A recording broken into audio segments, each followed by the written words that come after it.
جو آپ نے اسپیسیفکلی سوال کیا نا سیدنا حسین ابن علی کے حوالے سے 3 شرائط والا، اس کے اوپر بتا دوں کہ ان کو کہیں کہ وہ چھوڑا وہ کریں جو سنبھالی بھی جائے۔ اگر حضرت حسین علیہ السلام راضی تھے 3 میں سے ایک شرط کے اوپر، تو سر اس سے بڑی تو کوئی خوش نصیبی نہیں تھی آل امیہ کی، کیونکہ حضرت حسین کو بیعت کروانے کے اوپر ہی کوششیں ہو رہی تھی نا۔ تو جب وہ خود کہہ رہے ہیں کہ مجھے شام جانے دو، میں یزید کے ہاتھ میں ہاتھ دے دوں، تو بڑی اچھی بات تھی۔ ابن زیاد اس وقت، میں آپ کو گارنٹی دیتا ہوں یزید کے بیعت پہ، ابن زیاد اگر یہ خط لکھ دیتا نا کہ یزید صاحب آپ کے ابا جان جس حسین سے 4 سال تک ٹل لگا کے بیعت آپ اپنی زندگی میں آپ کے لیے نہیں لے سکے نا، دیکھیں میں آپ کا ایسا گورنر ہوں کہ آپ کے ابے کے نامکمل مشن کی تکمیل میں نے کر دی ہے۔ تو یقین کریں اس سے 2-4 اور صوبوں کی گورنری مل جانی تھی، یہ اتنی بڑی کہانی تھی۔ تو کہانی میں آپ دیکھا کریں کہ لوگ سمجھدار لوگ بھی ہیں جو چور کی لنگوٹی بھی پکڑ لیتے ہیں، یہاں تو آپ نے لنگوٹا ہی بہت بڑا چھوڑ دیا ہے۔ پہلی انہوں نے شرط لکھی کہ جو مجھے میں ہاتھ میں ہاتھ دوں، اگر وہاں نہیں جانے دیتے مجھے مدینہ شریف واپس جانے دو، وہ بھی بہت اچھا تھا۔ بھائی نعمان ابن بشیر کو رضی اللہ تعالیٰ عنہ کوفی کی گورنری سے یزید نے کیوں اٹھایا تھا؟ کیونکہ اس کو پتہ چلا تھا کہ حضرت حسین ابن علی کو سلمان ابن سرد صحابی نے بلایا یہاں پہ، اور نعمان ابن بشیر حضرت حسین کا بڑا احترام کرتے تھے، وہ صحابی تھے، اگرچہ وہ حضرت معاویہ کی پارٹی میں تھے لیکن اہل بیت کا بھی احترام کرتے تھے۔ تو اس کو پتا تھا کہ اگر ان کے ہوتے ہوئے حضرت حسین آگے تو یہ تو مطلب میرے کہنے پہ ان کے ساتھ سخت رویہ نہیں کرے گا، اسی لیے اس کو اٹھا کے ابن زیاد کو گورنر بنایا گیا تھا نا، ٹھیک ہے نا، کہ حضرت حسین کو ٹیکل کرنا ہے۔ تو اس سے تو اچھی بڑا بات تھی کہ حسین واپس ہی چلا جاتا۔ تو ابن زیاد یہ بھی کہہ سکتا تھا کہ سر دیکھیں میں نے اس کو کتنی شرط منوائی ہے، آپ نے مجھے گورنر لگایا تھا کہ حسین کے ساتھ میں دیکھو انہوں ایسا ڈرایا واپس جا رہا جائے، تسی ڈرے سو، آپ ڈرے ہوئے تھے کہ وہ یہاں آ کے نعمان ابن بشیر بھی اس کے ساتھ لینینٹ ہوگا تو یہاں پہ وہ گڑبڑ کریں گے اور یعنی قیام پہ لوگوں کو آمادہ کریں گے، جس کو یہ خروج کہتے ہیں۔ تو میں نے دیکھے ان کو، وہ کہہ رہے ہیں میں واپس بھی چلا جاتا ہوں، اور کیا چاہیے تھا۔ اور تیسری شرط مجھے کسی اسلامی مملکت کے یعنی وہ آپ سرحد پہ بھیج دیں، میں جا کے قتال کرتا ہوں، یہ کچھ بھی نہیں تھا۔ اس کے لیے تو آئے نہیں تھے، 20 بچوں کو ساتھ لے کے آئے تھے، ظاہر ہے کہ حضرت علی کے چاہنے والے تھے کوفہ میں، حضرت حسین علیہ السلام چاہتے تھے میں کچھ عرصہ وہاں پہ گزاروں، پھر وہاں سے پیسیولی ایک دعوت لانچ کروں، اور یعنی حکومت کے خلاف ظاہر ہے وہ قیام ہی کرنا چاہتے تھے، لڑائی کے لیے نہیں آئے تھے، ایک مین پاور تیار کرنے کے لیے آئے تھے۔ لڑائی کے لیے آتے تو وہ میدان جنگ والا ان کے ساتھ معاملات ہوتے، وہ تو بلکہ ان کے پاس جو آتے بھی تھے وہ کہتے تھے میں ایک مشکل راہ پہ جا رہا ہوں، دیکھ لو اگر تم نے چلنا ہے تو چلو، اور ادروائز پھر تم ابھی علیحدہ ہو جاؤ۔ تو یہ تینوں شرائط والی بات فی نفسی غلط ہے، اور یہ کتاب ہے انصاب الاشراف میں سے۔ انصاب الاشراف جو ہے وہ امام بلازری المتوفا 289 ہجری کی کتاب ہے، جو پہلے 300 سال کے محدثین میں سے ہیں، لیکن اس کتاب کی صحت کے اوپر اتفاق نہیں ہے۔ شیخ زبیر لزئی صاحب تو اپنی وفات سے پہلے اپنے رسالے میں اعلان برات کر گئے اس کتاب سے، کیونکہ ان کا موقف یہ تھا کہ اس کتاب کے اندر صرف آپ کو آل امیہ کو بچانے کے لیے روایتیں نہیں ملیں گی، بلکہ اس روایت میں تو حضرت معاویہ کو بچانا بھی مشکل ہو جائے گا۔ میں اصول برکت کے لیے آپ کو صرف ایک روایت بتا دیتا ہوں جو بلازری نے اپنی کتاب کے اندر لکھی ہوئی ہے، اور ایون مسند البزار میں بھی موجود ہے، ٹھیک ہے، کہ نبی علیہ السلام نے فرمایا، ایک صحابی کہتے ہیں کہ نبی علیہ السلام کے سامنے سے ایک اونٹ گزر رہا تھا، تو نبی علیہ السلام نے فرمایا اس اونٹ پر بیٹھے ہوئے پہ بھی لعنت، اس کے ہانکنے والے پہ بھی لعنت، اور اس کی مہار پکڑنے والے پہ بھی لعنت، ٹھیک ہے۔ اب مسند البزار میں ان تینوں کے نام نہیں، بس اتنی روایت لکھی ہے، اور یہ روایت مجمع الزوائد میں امام حیثمی ابن حجر اسقلانی کے استاد نے بھی لکھی ہے۔ میں ان اماموں سے پوچھتا ہوں یہ آپ نے دین کی کون سی خدمت کی ہے یہ روایت لکھ کے، کہ آپ کتاب روایت یہ لکھ رہے ہیں کہ اونٹ پہ بیٹھے ہوئے پہ بھی لعنت، ہانکنے والے پہ بھی لعنت، اور اس کی مہار پکڑنے والے پہ بھی لعنت، اور حدیث ختم۔ بتائیں نا کون ہے وہ بندہ، تو چھوڑ، تو بلازری نے بتا دیا نا کون ہے، ٹھیک ہے۔ تو ہم کوڈ ورڈ میں آپ کو بتا دیتے ہیں، وہ اونٹ کے اوپر امیر شام کے والد محترم بیٹھے ہوئے تھے، اور اونٹ کو ہانکنے والے جو ہیں وہ امیر شام خود تھے، اور مہار پکڑنے والے امیر شام کے ایک بھائی تھے۔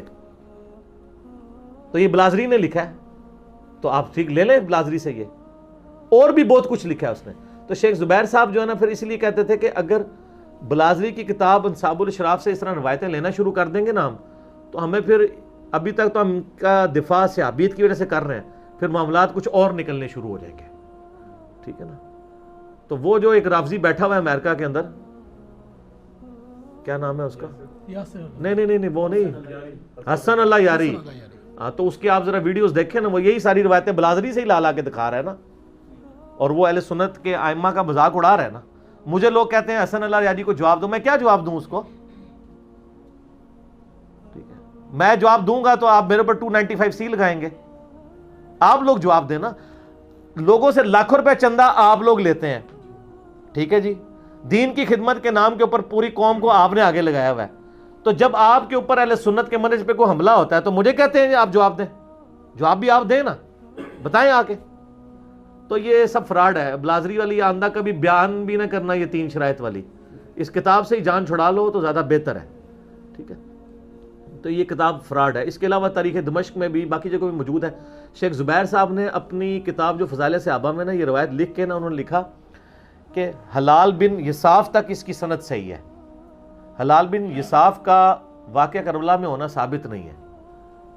اس زمانے کا آدمی ضرور ہے وہ, لیکن انہوں نے اپنی جان چھڑائی. انہوں نے لکھا کہ سند اس کی صحیح ہے الا حلال بن یصاف, اور یہ ان کا پرانا موقف تھا. بعد میں تو انہوں نے مرنے سے کچھ مہینے پہلے الحدیث رسالے میں لکھ دیا کہ انصاف الاشراف کا اپنے مصنف سے ہونا ہی ثابت نہیں ہے.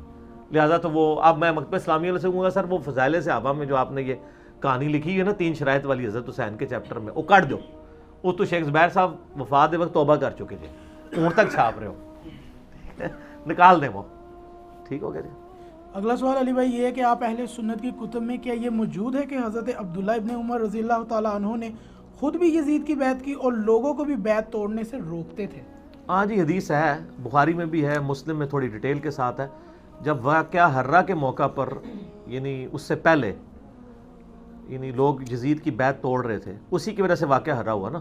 جب حضرت حسین ابن علی کو شہید کر دیا گیا تو پھر لوگوں نے کہا کہ اب اس مردود کی بیعت کیا ہم نے رکھنی ہے, تو انہوں نے بیعت توڑ کے پھینک دی.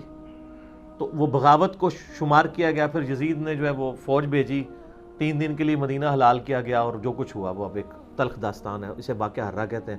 واقعہ حرہ کا ذکر بخاری مسلم میں بھی موجود ہے. وہ حدیثیں بہت زیادہ ہیں, میں بیان کروں گا تو وہ ٹائم لگ جائے گا, میرے ریسرچ پیپر میں پڑھ لیں. تو وہ جو واقعہ حرہ ہوا ہے نا جی, اس واقعہ حرہ کے اندر یزید کی فوج نے ظلم ڈھایا تھا.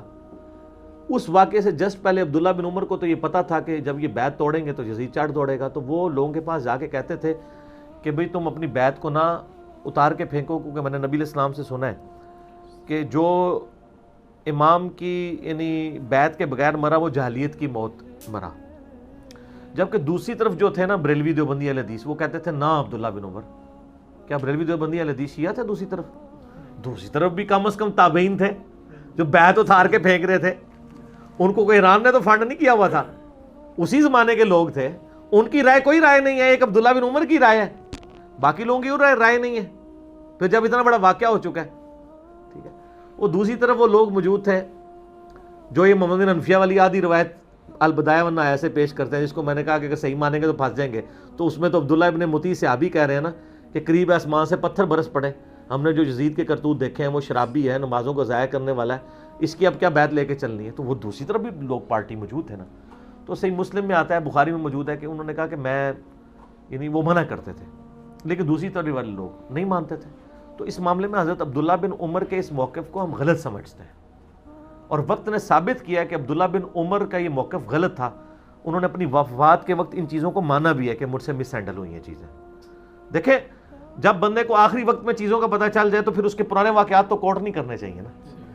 صحیح بخاری میں آتا ہے کہ حج والے چیپٹر میں کہ عبداللہ بن عمر کی عیادت کرنے کے لیے آیا حجاج ابن یوسف. عبداللہ بن عمر کو اس نے تیر مروایا تھا, زہر آلود, تو وہ اسی سے ہی شہید ہو گئے 74 ہجری میں. تو جب وہ بیمار تھے نا اس زہر کی وجہ سے, تو حجاج ابن یوسف نے تیمارداری کی. اس نے کہا مجھے کاش پتہ چل جائے آپ کا قاتل کون ہے, میں اس کو نہیں چھوڑوں گا. تو حجاج ابن یوسف کو جواب انہوں نے تقیۃً دیا. انہوں نے کہا میرا قاتل وہ ہے جس نے احرام کی حالت میں آلات جنگ لانے کی اجازت دی ہے. یعنی تم ڈائریکٹ تو نہیں کہہ سکتے تھے نا, وہ ظالم تھا, بے شرم تھا. ان کو نہیں پتا تھا کہ عبداللہ بن زبیر کو اس نے ٹانگ دیا ہوا تھا. صحیح مسلم میں آتا ہے میرا کلپ وہ ضرور دیکھیں, آل امیہ کا پالتو دہشت گرد حجاج ابن یوسف. سر لاکھوں لوگوں نے دیکھا ہے کلپ, وہ دیکھا کتنے پہنچ گیا ہے, اس کی فوٹو بھی لاتی ہے میں. وہ اصل میں نا قطر والوں نے میرے خیال فلم بنائی ہے حجاج کے اوپر, تو وہاں سے میں نے تصویر نکالی. تصویر فٹ ہے, تقریباً عام شکل ہی ہوئے گا امید ہے جس طرح میں فوٹو لائی ہے. اچھا, تو وہ حجاج ابن یوسف نے ہی قتل کروایا عبداللہ بن عمر کو. المسند الحاکم میں موجود ہے, مجموع الزوائد کے اندر موجود ہے. میں نے ریسرچ پیپر میں ڈالا ہے کہ عبداللہ بن عمر آخری وقت میں کہتے تھے مجھے کوئی غم نہیں ہے اپنی زندگی میں کسی کام پہ, نہ نماز کے چھوٹنے پہ نہ روزہ کے چھوٹنے پہ میں نے کبھی چھوڑا نہیں, سوائے ایک چیز کا مجھے غم ہے کہ میں نے علی کے ساتھ مل کے باغی گروہ کے خلاف قتال کیوں نہیں کیا. جو قرآن میں حکم تھا سورہ حجرات میں کہ جب کوئی قوم بغاوت کرے اس کے خلاف قتال کرو, فئۃ الباغیہ کے خلاف, اور اولو الامر منکم کے تحت, ٹھیک ہے, ان کی اطاعت کرنی تھی. تو عبداللہ بن عمر کو زندگی کے آخری لمحات میں جو حقیقت سمجھ آئی وہ مولا علی کے ساتھیوں کو مولا علی کی زندگی میں سمجھ آ گئی تھی کہ یہ جو پٹڑی ہے یہ کس طرح بدل چکی ہے, اس کا اینڈ رزلٹ کیا ہوگا. تو جب عبداللہ بن عمر کو آخری وقت میں یہ بات سمجھ آ گئی اور وہ افسوس کرتے تھے اس بات کے اوپر, تو اب پرانی ساری باتیں ان کی منسوخ ہو گئی. ان کو پیش نہ کیا کریں سر. ہمیں لوگ ناسبی میسج کر رہے ہوتے تھے جب جن زمانوں میں ہمارے موبائل بھی ہم یوز کرتے تھے, اور کہتے تھے جی یہ حدیثیں بھی تو بیان کریں نا کہ عبداللہ بن عمر لوگوں کو بیعت توڑنے سے روکتے تھے. سر ہم نے بیان کی ہیں, پہلے بھی کرتے تھے, لیکن بتائیں یہ منسوخ ہو چکی ہیں, ٹھیک ہے نا. یہ اسی طریقے سے ہے کہ آپ جو ہے نا وہ ناسخ و منسوخ والے معاملات میں ہمیں کہیں کہ آپ وہ حدیث کیوں نہیں بیان کرتے صحیح مسلم کی کہ نبی علیہ السلام نے بکری کا گوشت کھایا اس کے بعد وضو کیا. تو سر حدیث ہم اس وقت بیان کرتے ہیں جب ضرورت ہوگی, کیونکہ ہمیں پتہ ہے کہ اب بکری کا گوشت کھانے سے وضو نہیں ٹوٹتا, وہ تو منسوخ ہو چکی ہوئی یہ بات. تو اگر آپ چاہیں گے تو ہم بیان کر دیں گے, اس کے بعد بتائیں گے اس سے اگلی حدیث ہے کہ نبی علیہ السلام نے پھر غزوہ تبوک کے موقع پر ایک وضو سے کئی نمازیں بھی پڑھی اور گوشت بھی کھایا اور آگ پہ پکی ہوئی چیز بھی کھائی اور اس کے بعد وضو کا اعادہ نہیں کیا. تو ٹھیک ہے, وہ ایک ہسٹوریکل انٹرسٹ ضرور ہے, لیکن رزلٹ نہیں اس سے نکلے گا. رزلٹ انہی چیزوں سے نکلے گا جو ہم بتا رہے ہیں. دوسرا, عبداللہ بن عمر اپنی زندگی میں چونکہ پیسے مزاج رہے ہیں, موت کے وقت تو انسان ایکٹیو مزاج ہو جاتا ہے. صحیح مسلم میں ایک حدیث ہے نا کہ وہ ایک صحابی کے موت کا وقت جب قریب آیا اس وقت انہوں نے اپنی زبان کھولی تھی, جب ابن زیاد ان کی عیادت کے لیے آیا. میں نے ریسرچ پیپر میں ڈالا ہے, تو انہوں نے کہا تھا یاد رکھنا میں نے نبی علیہ السلام سے یہ بات سنی تھی کہ بدترین چرواہا وہ ہے کہ جو حکمران ہو اور وہ اپنی رعایا کے ساتھ ظلم کرے, ٹھیک ہے. اور اس میں آپ مسلم کے طریق دیکھیں نا تو وہ کہتے ہیں وہ حالت نزع میں تھے, اپنی زندگی میں انہوں نے یہ کبھی حدیث بیان نہیں کی تھی. اور اس میں راوی کہتا ہے کہ وہ حدیث بیان کرتے ہوئے صحابی کہتے ہیں اگر مجھے یقین ہوتا نا کہ میں بچ جاؤں گا اس مرض میں تو میں حدیث بھی تم سے نہ بیان کرتا. تو سر حسین پھر کون ماں جمے, تو اسی کہتے ہیں حسین. وہ صحابی کہتے ہیں اگر مجھے یہ یقین ہونا میں اس بیماری سے بچ جاؤں گا تو ابن زیاد میں تجھے یہ حدیث بھی نہ سناتا, لیکن مجھے پتا ہے اب تو موت میرے سامنے ہے تو اب مجھے کوئی ڈر نہیں رہا. تو سن کہ نبی علیہ السلام فرمایا تھا بدترین چرواہا وہ ہے جو حکمران چرواہا ہو. وہ ابن زیاد کو غصہ آ گیا, اس نے کہا تو محمد کے صاحب کا بھوسا ہے, ٹھیک ہے نا.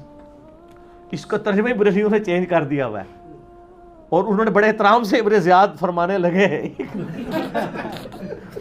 آپ تو صحابہ کرام کی باقیات ہیں, یہ ترجمہ کر دیا ہے.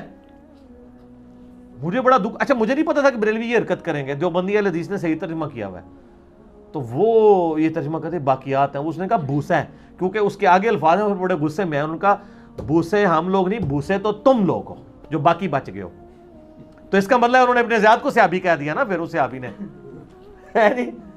وہ یہ مکاری جب کرتے ہیں نا تو وہ پکڑی جاتی ہے. یہ والی چیز چند لوگوں میں ہی ہوتی ہے. انہوں نے موت کے وقت کی. یہاں پہ جو صحیح بخاری میں 4108 نمبر حدیث ہے غزوہ خندق والی, جو ان کو ہضم ہی نہیں ہوتی. جب حضرت معاویہ خطبہ دینے کے لیے آئے تحکیم کے بعد, تو سیدہ حفصہ نے کہا کہ عبداللہ بن عمر, میں عبداللہ بن عمر کی وجہ سے ڈسکس کر رہا ہوں کہ جاؤ معاویہ آئے ہیں وہ خطبہ دے رہے ہیں, کہیں تمہاری غیر موجودگی کو کوئی سازش ہی نہ سمجھ لی جائے کہ تو بھی کوئی اپنا کچھ حساب کتاب کو پارٹی بنا رہے ہیں. تو کہتے ہیں میں مجبوراً چلا گیا, بیٹھ گیا وہاں جا کے. تو حضرت رابی کہتے ہیں انہوں نے تقریر شروع کی. تو حضرت معاویہ نے کہا تم میں سے جو کوئی شخص خلافت کے معاملے میں کوئی